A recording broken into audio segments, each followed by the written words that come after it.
को नमस्कार। अभी बहुत सारी एफपीसी की बात हो रही थी, तो सभी एफपीसी अधिकतर ये बात कर रहे हैं कि हम सब्सिडी और ग्रांट से अपने एफपीसी को यदि आत्मनिर्भर बना पाएंगे तो ये एक अच्छी बात तो हेलो ये एक अच्छी बात है। लेकिन यदि हमको अपनी एफपीसी को या फार्मर प्रोड्यूसर ऑर्गेनाइजेशन को एक लीगल एंटिटी मानना है और यदि हमको अपना बिजनेस टर्नओवर 3 साल में एक एक्सपेक्टेशन है कि हमें अपना बिजनेस टर्नओवर 10 करोड़ तक करना है, तो इसके लिए भारत सरकार ने सभी एफपीओ के लिए सीजी अपनाओ संरक्षण की एक क्रेडिट गारंटी बनाई है, जिसमें आप 2 करोड़ तक का क्रेडिट गारंटी का लोन ले सकते हैं, जिसमें 85% गारंटी नव संरक्षण के माध्यम से लैंडिंग इंस्टीट्यूट को दी जाती है। अब इसमें जो एफपीसी हैं, जो कोऑपरेटिव सोसाइटी हैं या कंपनी एक्ट में बने हैं या नाबार्ड के हैं, वो सब इसमें लोन ले सकते हैं। अब मैं अभी जो लोन की बात कर रहा हूं, तो मैं आपको ये बता के भी हर्षित महसूस कर रहा हूं कि आज ही मेरे को एक टारगेट मिला था कि मेरे को 3 महीने में 100 एफपीओ की क्रेडिट गारंटी कराना था, और मैंने 3 महीने के अंदर 100 एफपीओ को 19 करोड़ की क्रेडिट गारंटी कराई। 19 करोड़ की क्रेडिट गारंटी कराई है। उसमें वेयर हाउस है, क्लीनिंग ग्रेडिंग सॉर्टिंग यूनिट है। केरला की एक एफपीसी है जिसमें पूरी महिलाएं हैं, उनने 75 लाख का वर्किंग कैपिटल लोन लिया है। तो हमें लोन लेने से नहीं डरना है। एफपीसी को आप तभी सक्षम बना पाएंगे जब आप अपने बिजनेस में कुछ इन्वेस्टमेंट लाएंगे। अभी कुछ किसान भाई बोल रहे थे, ड्रोन की बात कर रहे थे, तो हमारा कपूरथला में एक पंजाब में है एक एफपीओ, उसने एआईएफ से ड्रोन का एक लोन लिया है और वो ड्रोन खुद चला रहे हैं, उससे पैसा भी कमा रहे हैं। तो हमारे कहने का ये मतलब है कि आपको एक सेल्फ सफिशिएंट एंटिटी बनना बहुत ज़रूरी है। अब एफपीसी लोन कैसे ले पाएगा? कोई भी एफपीसी लोन ले सकता है, उसको 2 साल की उसके पास बैलेंस शीट होना चाहिए। मैं आपको ये बहुत प्रैक्टिकल बात बता रहा हूँ। 2 साल की आपकी बैलेंस शीट होना चाहिए। इसमें 86 बैंक हैं जो इम्पेनल हैं क्रेडिट गारंटी में। आप उस बैंक में जाके नव संरक्षण के अंदर कोई भी वर्किंग कैपिटल का लोन या टर्म लोन ले सकते हैं। इसमें आपको 85% सिक्योरिटी है। इसके अलावा आपको 2 साल की बैलेंस शीट जमा करना है। आपके जो बीओडीज हैं उनका सिविल अच्छा होना चाहिए। यदि आप कोई इंफ्रास्ट्रक्चर सपोर्ट लेना चाहते हैं तो लैंड या तो लीज पे होना चाहिए या उस लैंड का डाइवर्सिफिकेशन होना चाहिए। ये डिफरेंट बैंक्स हैं जो इम्पेनल हैं। अब बहुत सारी स्कीम है, आप चाहें तो मेरा नंबर भी ले लेंगे। मैं 24/7 कोई भी एनसीडीसी का एफपीओ हो, चाहे एसएफएससी का एफपीओ हो, चाहे सेल्फ प्रोमोटेड एफपीओ हो, मैं उसको बैंक तक ले जाके बैंक के आदमी से बात करा के, हम अपने एमडी से या हायर अथॉरिटी से, बैंक के यूको बैंक का चेयरमैन है, उसको तक लेटर लिख देते हैं कि ये बैंक इस ब्रांच में आपके हमारे एफपीसी का 75 लाख का लोन पेंडिंग है, उसके सब डॉक्यूमेंट जमा है, क्या प्रॉब्लम है आप उसको सॉर्ट आउट करिए।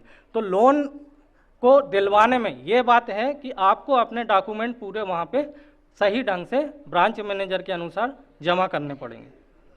अब क्रेडिट गारंटी की बात आती है तो इसके बाद बहुत सारी स्कीम भी हैं। एग्रीकल्चर इंफ्रास्ट्रक्चर फंड है, प्रधानमंत्री फूड एंड माइक्रो इंटरप्राइजेस है, और सबसे टॉप की स्कीम है प्रधानमंत्री एम्प्लॉयमेंट जनरेशन प्रोग्राम। इन तीनों में डिफरेंट टाइप की सब्सिडी है। आप सब्सिडी लीजिए, फिर जो लोन अमाउंट है उस लोन अमाउंट को आप एआईएफ में ट्रांसफ़र करिए, वहाँ से 3% की आपको इंटरेस्ट सबवेंशन मिल जाएगा। उसके बाद आप उस जो इंटरेस्ट सबवेंशन के बाद जो लोन बचा है उसका 85% आप सीजी अपना संरक्षण में सिक्योर्ड करा दीजिए। तो आपका बहुत कुछ लोन अमाउंट कम हो जाएगा। और आपकी एआईएफ की जैसे बात करें तो या पीएफएमई की, तो आप जो लोन लेंगे उसमें भी आपको 6 महीने बाद ही किस्त चुकाना है। और 85% सिक्योरिटी का ये मतलब है कि भारत सरकार ने 1000 करोड़ रुपए नाबार्ड को दिए हैं, जिससे नव संरक्षण योजना बनी है, जिसमें कि कोई भी एफपीसी की कोलेट्रल गारंटी भी आपको नहीं देना है कि आपको कोई लैंड गिरवी रखना है, कोई मशीनरीज गिरवी रखना है, इस तरीके का भी कोई काम नहीं करना। यदि आपको बैंक किसी तरीके की कोई प्रॉब्लम क्रिएट करता है, कुछ ऐसी तरीके की कोई प्रॉब्लम आती है, तो आप मेरा नंबर ले सकते हैं, मुझसे कभी भी बात कर सकते हैं। मैं हायर अथॉरिटी से या अपने लेवल से उस ब्रांच मैनेजर से बात करके उस चीज़ को सॉर्ट आउट कर सकता हूँ। इसके अलावा एआईएफ, यस सर, हाँ दे रहा हूँ। एआईएफ की बात है तो एआईएफ में यदि आप प्रोजेक्ट प्रपोजल जमा करते हैं तो मैं 3 दिन के अंदर मिनिस्ट्री ऑफ एग्रीकल्चर से उस लोन को आपको सैंक्शन करा के आपके बैंक को भिजवा सकते हैं। बैंक से यदि कोई कंप्लाइंसेस होगा तो एफपीसी को हम बता देते हैं, ये आप डॉक्यूमेंट और जमा कर दीजिए। कल ही महाराष्ट्र के एक एफपीसी ने को उनके यहाँ एक स्मार्ट स्कीम चलती है, उससे तो उनने उससे ग्रांट लिया और 94 लाख का एक लोन लिया है महाराष्ट्र बैंक से। वो CGF नव संरक्षण में उनने स्वीकृत किया है। उनने वहाँ पे cleaning, grading, sorting, weighing balance और वेयर हाउस की स्थापना करने जा रहे हैं। तो मेरा आपसे यही उद्देश्य है कि ठीक है, आप क्रिटिकल इनपुट की बात करते हैं, खाद, बीज, दवाई बहुत ज़रूरी है, लेकिन मैं कुछ ऐसे भी आपको वर्किंग मॉडल बता दूंगा जिसमें कि खाद, बीज, दवाई की तो बात हो ही रही है, लेकिन कुछ ऐसे मॉडल हैं, जैसे ये एक मैं बता रहा हूँ कि हम FPC के रूप में बात करते हैं कि हम प्राइमरी क्रॉप पे काम करेंगे, सेकेंडरी क्रॉप पे काम करेंगे, लेकिन कुछ क्रॉप्स ऐसी भी हैं जिस पे आप काम कर सकते हैं। जैसे मैंने एक FPC के साथ काम किया था, तो वहाँ 1200 हेक्टेयर में केला होता है, तो केला तो बिक जाता है, लेकिन केले तने को डिस्ट्रॉय करना एक कठिन काम है। तो हमने केले तने से रेशा निकालना शुरू किया, इसमें 25 महिलाएं काम करती हैं और हर महीने 1.5 से 2 टन रेशा गुजरात की कंपनी को हम बेचते हैं। इस तरीके से ये रेशा है। इसके अलावा हैंडलूम, हैंडीक्राफ्ट में भी एक महिलाएं FIG काम कर रही हैं, और ये NCDC का FPO है। और इसमें जो गुजरात की कंपनी है वो इस तरीके से कपड़ा बना के बाहर बेचते हैं।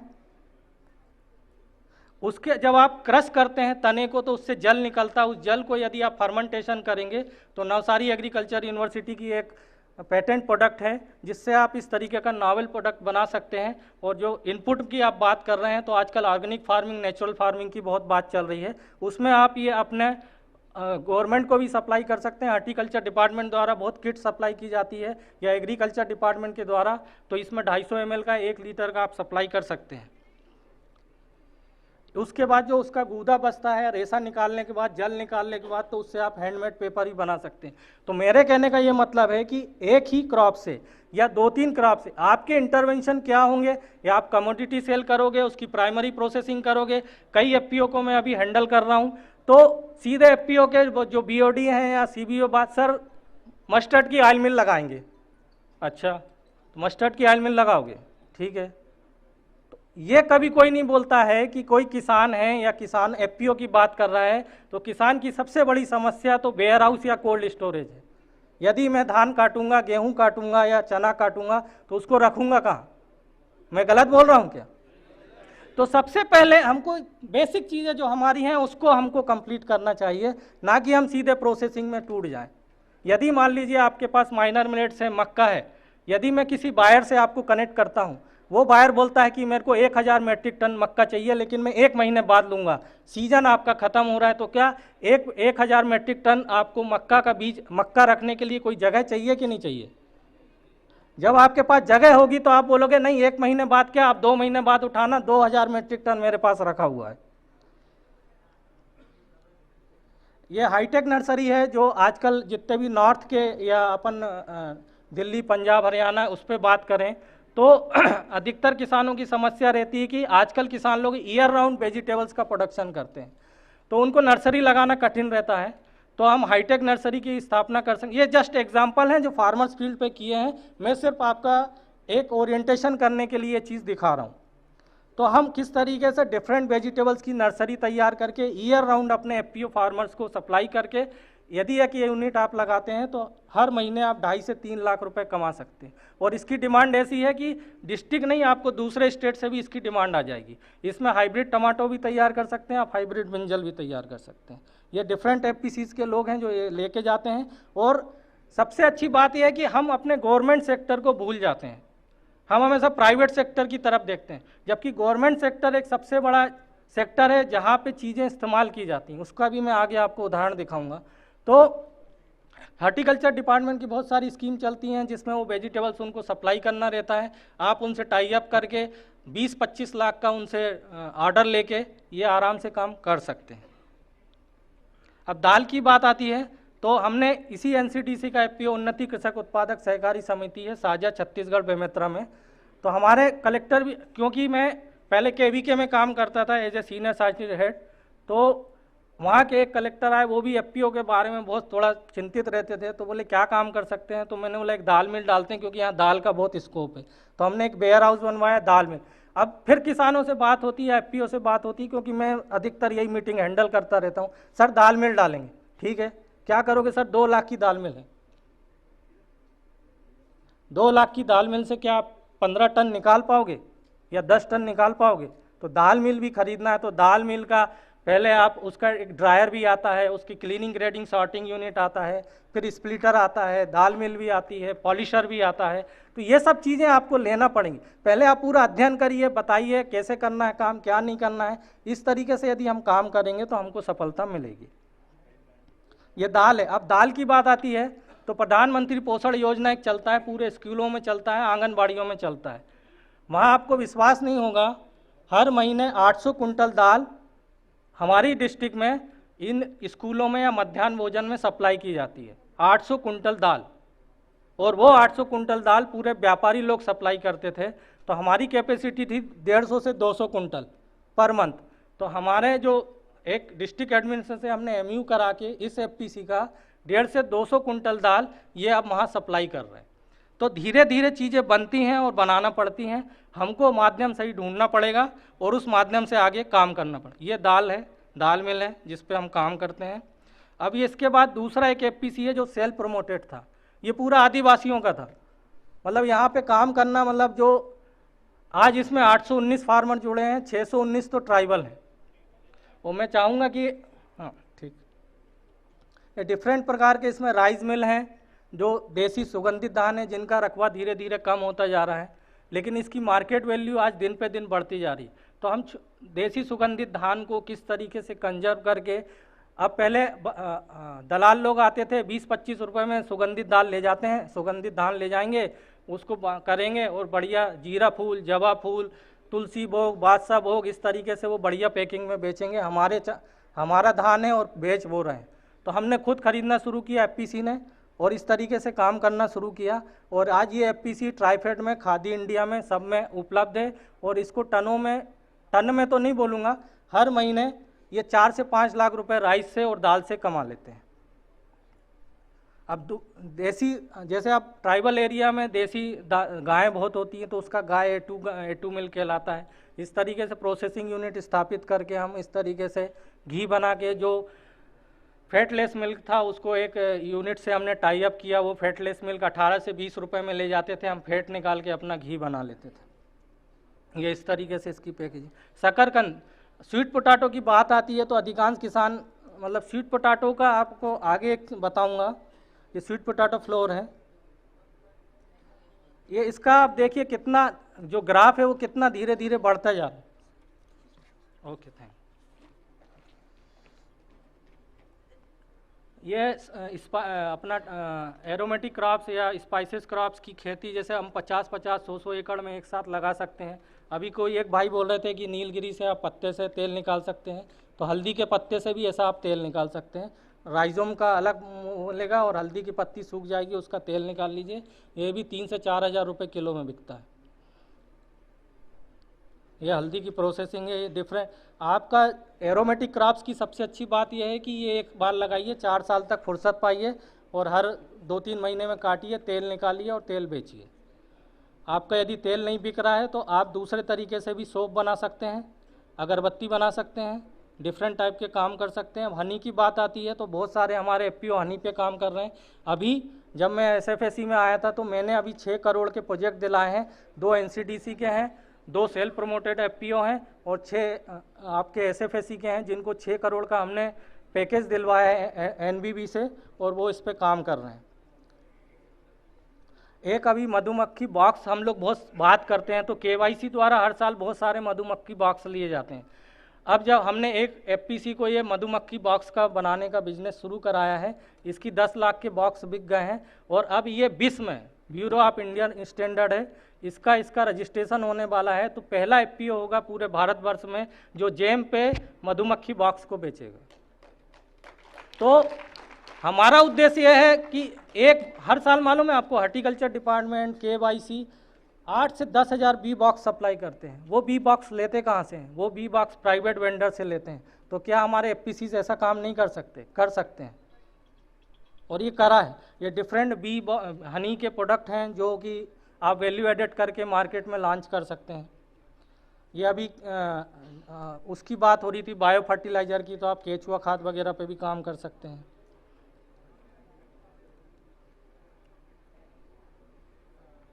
मैं चाहूँगा कि एक दाल का वीडियो बस चला दीजिए। Thank you.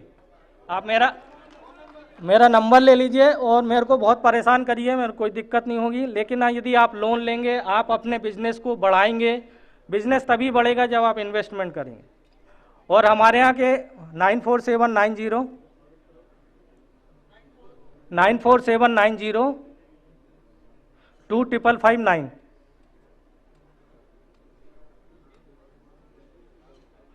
आप मेरे से कभी भी संपर्क कर सकते हैं। मैं दिल्ली SFSC में ही बैठता हूँ और घूमता भी रहता हूँ।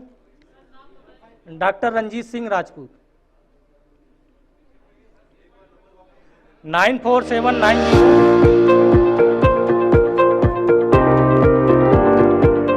मेरा नाम संपत सिंह है। मैं कोरिया एग्रो प्रोड्यूसर कंपनी का डायरेक्टर हूँ।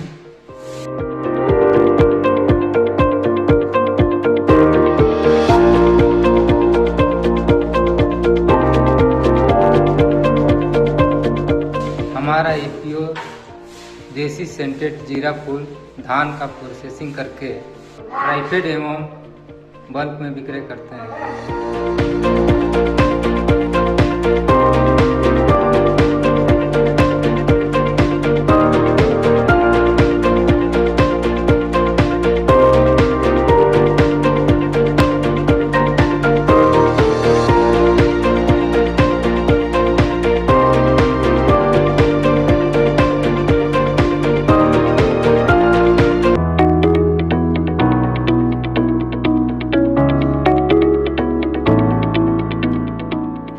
मेरा नाम श्यामलाल सिंह है।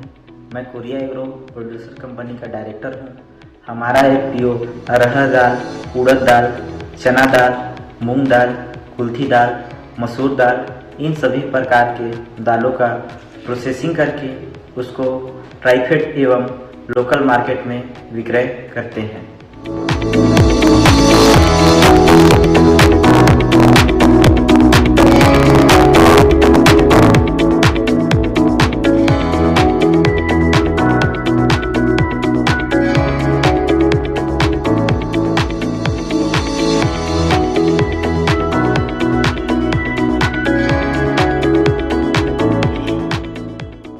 Thank you.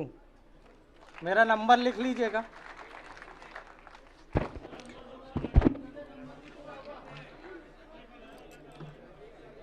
नंबर लिखा 9479025559।